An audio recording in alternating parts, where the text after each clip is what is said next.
Alright, so this is going to be my final video on Dark Souls 3. This is the second DLC here. It's just this DLC in this video, and then that's every boss in Dark Souls 3 that finish. Anyway, up first is the Demon Duo. And I really liked this fight actually. This is one of my favourites in the game, or just in the series really. This one was also pretty cool because it had a unique phase 2, kind of similar to Ornstein and Smough, where they combine after you kill them both, instead of just one like Ornstein and Smough, so it's a little different. A little bit unique, but it's got the same feeling to it. Anyway, this one took me 3 attempts. And every time I beat the first 2, and I just died to the combination of them twice. So anyway, that's the first 2 dead, and this is the combined form. This form is definitely a lot harder. I'm not sure if it changes depending on which one you kill first, but I think that might be the case because the first time I did it had a different moveset.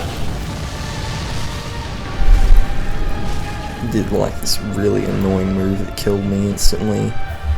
And it didn't do that the other 2 times. I think I killed the other one, the other demon first, the other 2 times.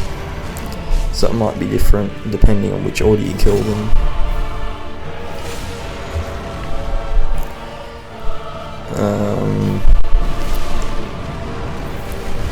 Yeah, I don't know what else to say. Oh, I turned the volume up on my audio this time, so tell me if the audio volume of my voice is good in this video, or if it still needs to be turned up more in the next one.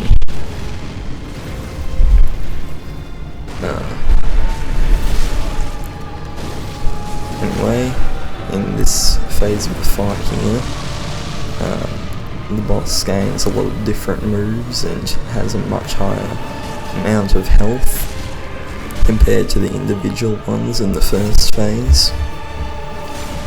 I think I like this phase a bit better as well.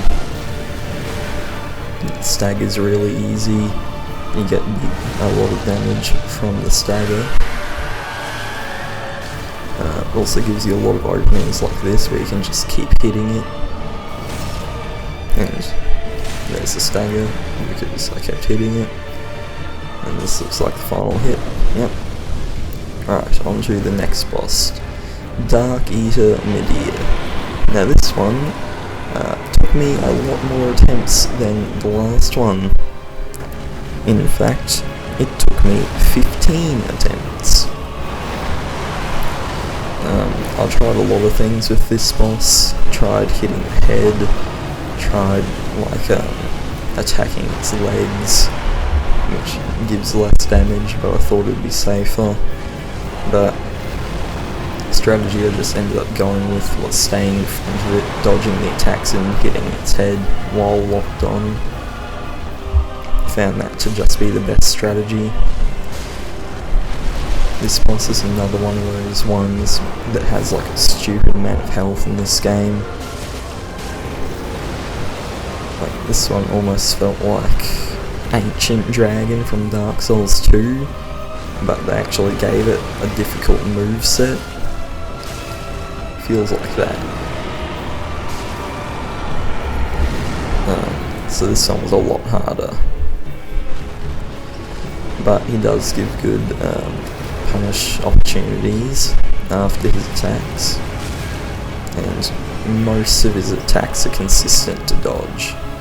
There's a couple of the fire breath ones that aren't very consistent, but all the melee ones seem to be consistent with the dodge timing. And this one here gives you a very big opening to hit him.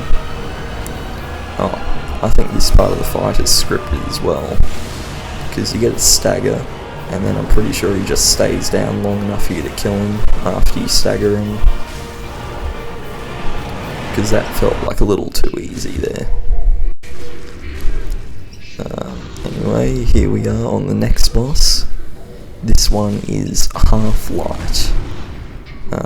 I died on this one the first time because I was too focused on ads and not the actual boss, which got me killed. There's also that big guy at the start that you have to fight. He's a bit annoying. The main issue with this one is just like the annoying NPC fight and the painting guardians that have like a ridiculous amount of health. They take so many hits to kill. I've got no idea why they have so much health. And the actual boss is pretty annoying as well, because it's an NPC with like really good weapons and a shield and magic. I don't like this boss at all.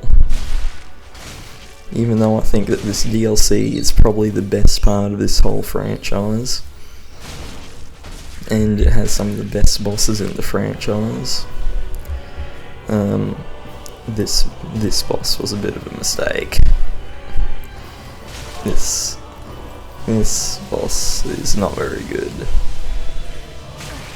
Painting guardians also heal it, I think.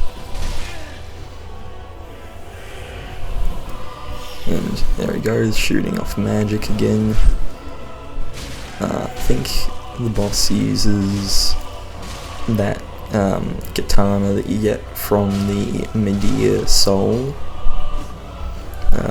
I never use the boss weapons though. I just consume them and use the souls to level up. Anyway, here's the final boss in the game. This is my favourite boss in the entire franchise. It's so good. The only issue with it is, again, it has like around the same amount of health as Medea, I think. It is a bit ridiculous how much health he has. So, he took a lot of attempts as well. But Gale is really good. I forgot to record the first phase, which I think I only died to the first phase once out of all my attempts.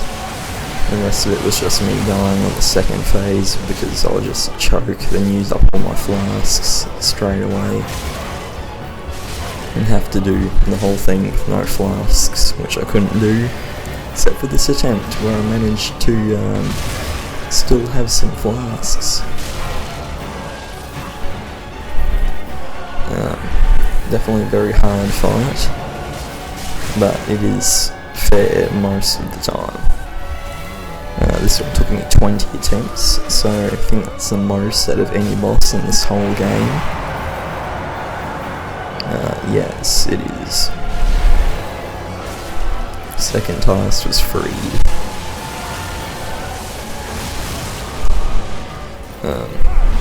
Anyway, this is also the boss that finally does the Dark Souls name drop, which is not something I ever thought I would hear, which is very strange. Anyway, he's dead now, so I'll see you in the next